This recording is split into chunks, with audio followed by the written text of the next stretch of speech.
Торы жүйрік сәл сол қапталды ішкі траекториямен жақсы шауып келеді. Бірақ қараңыздар, іркес-тіркес әзірше, иә, сондықтан жарты айналымды артта қалдырған екен аттар. Алдыға шыққан ешкім жоқ, бәрі бірге бір топпен келе жатыр. Бәрі де жақсы. Сыр алдырмайды әзірше. Әзірше ешкім бір-бірінен қалғысы келмейді, бір-бірін жібергісі келмейді. Иә. Мына 12-ші нөмірдегі Сарбас есімді төбел қасқа, төбел торы Әбдімәлик Жанболатұлының шауып келе жатыр екен. Иесі Сақып Мейрамбек Ақтөбе облысынан. Ол да қазірше аяқ алысы жаман емес. Бұған дейінгі Құнанбайгеден байқап жүргенімізде шынында да Көкбастауда болсын, оның алдында Шымкент бір аттың қазір шабандоз құлап қалған екен. Көк Құнанның сырттап шауып бара жатқанын көріп отырсыздар. Иә, шабандоз аман болсын дейміз қазір. Шабандоз аман болсын дейміз. Мүмкіндік болса, бәрі де орнына келетін шығар деп ойлаймыз. Әріне айтып өткенімізде бұған дейін де иесіз аттардың шауып өткені белгілі болды, бірақ оның қанша жүлдеге ілінсе де нәтижесі есепке алынбайды, солай емес? Есепке алынбайды, өйткені үстіндегі баласы жоқ, шауып келе жатқан. Иә.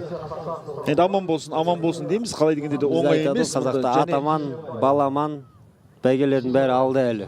Иә, солай болсын шынында. Міне 5-ші нөмірде Талант есімді жүйрік Сапар Досыбаев мініп шауып келе жатыр. Қараңыздар, айран қасқа тамаша ат екен.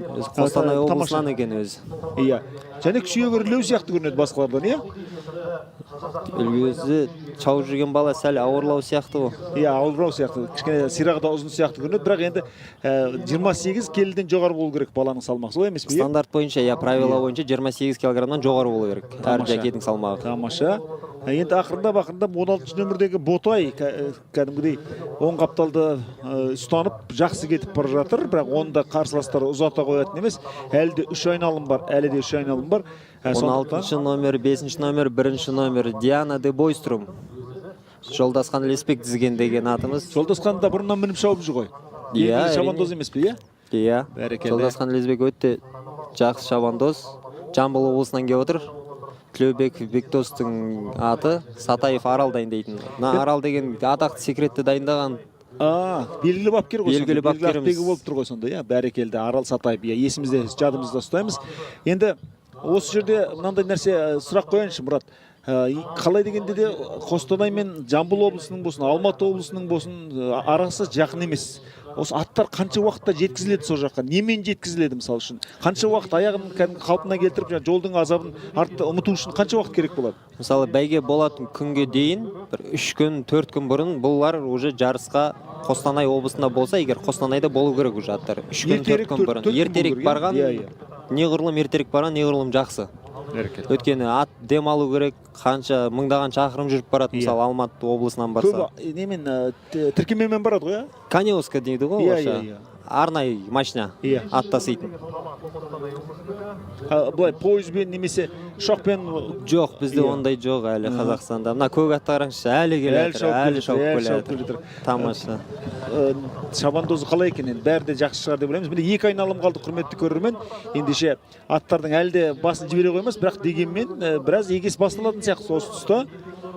Қазір осы айналымнан кейін уже белгілі болады, уже жаймен уже іріктеле бастайды аттар. Қазір 10-шы нөмірдегі Төңкер, аты қандай әдемі. Төңкер деген жүйрік қазір жақсы кетіп бара жатыр. Нұрболған Абатұлы Ақтөбе облысынан Серік Қосжанов белгілі атбегінің жүйрігі екен, Құнан екен. Қазір тіпті көк Құнан онымен қапталдасып бара жатыр, қараңыздар. Қалғысы келмейді көк Құнан. Әттең құлап қалмағанда біразға баратындай екен шынында да. Керемет Құнан екен. Тамаша. Және жаздың жаңа басы ғой енді. Аттардың, Құнандардың бабы да жаман есі сияқты, қараңыз. Жоқ, бабы өте керемет Құнандардың. Бір-бірінен қалыспай келетір. Өте жақсы. 16-шы нөмірдегі Ботайдың басын тәп-тәуір тежеп келе жатыр. Кәдімгідей ауыздыққа сүйеніп жақсы шауып келе жатыр бұл ат, байқасаңыздар. Өзі де дайын Құнан екен, қараңызшы, қап-қара қасқа өзі. Иә.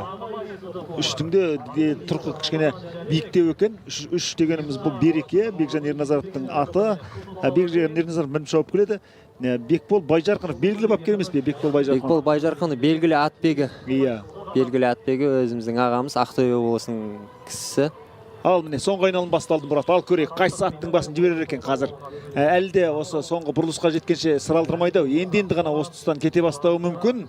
Қазір міне 16 нөмірдегі Ботай кетіп барады және 10 нөмірдегі Төнкер кетіп барады. Сондай-ақ 8 нөмірдегі Политессанды көріп отырмыз Батыс Қазақстан облысынан. 5 нөмірдегі Талант та осы тұста. 17 нөмірде бұған дейін аталмаған Азия аты қандай жақсы. Астана қаласының жүйрігі екен міне қараңыз. Көк ат тіпті алға шығып кетті. Қандай керемет. Бірінші номерде өте әйбат келе жатыр міне. Диана де Бойстром деген. Бұрылысқа келген сәтте 16 Ботай қараңыздар. Тағы алға шыға бастады. Жібермен деп келе жатқан сияқты басын. Ал көрейік қазір. Нағыз егес басылатын тұста біз осылардың қайсының әлде де топ бір-бірін жібермей келе жатыр. Бір-бірін аңдып келе жатыр енді. Қазақ тілімен айтқан кезде балдар бір-бірін қарап. Бір-бірін аңдып келе жатыр. Бір-бірін аңдып келе жатыр. Сыралғы шабандоздар ғой, бірінің сырын бірі жақсы білетін. Не Диана де Бойстронда бірінші нөмір қараңыздаршы қандай жақсы.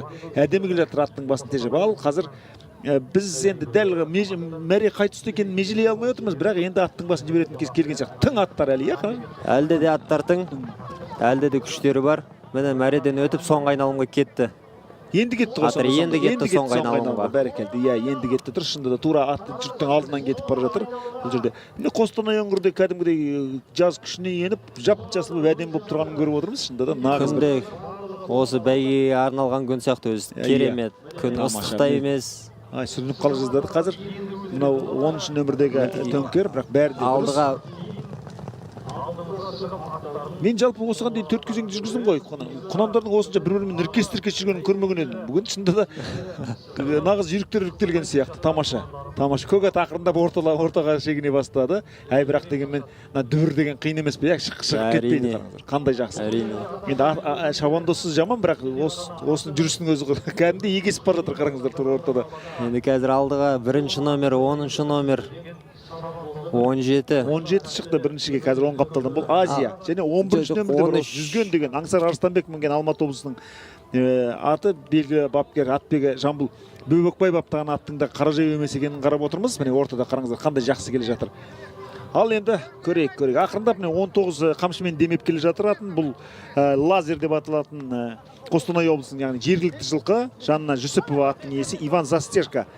Аттың бабын қарайтын маман. Ал міне 13 номер алдыға қарай шықты. 13 кетті ғой алға, 13 кетті Ақжол иесінде. Нұрхат Ерболат кетті. Қандай ұзап барады қазір. Жаңа айттым, осы аттың тұрқы биік екен дедім, шынында да аяқтасы. Бірақ дегенмен ішкі қапталмен қараңыздар жақсы шабуылдап барады. Бұл жерде кім? 17 нөмір ма? 17 мен 17 нөмірлі Азия. Ертөс исламдар дізген деген. Қуып жетті. 13-тегі Ақжолды және осы үшеуі қазір сарапқа салар ма екен? Қараңыздар. Ортадан 11 киіп жарып кетіп барады. Жүзген.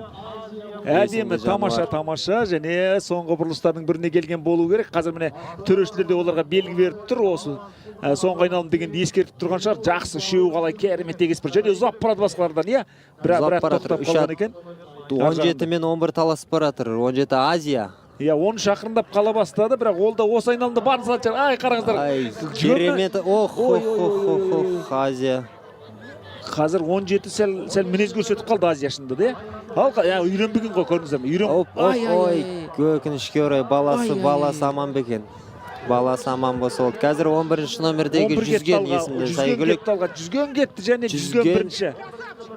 Жүзген мен Ақжол. Баламан болсын. Ең басы соны тілейік.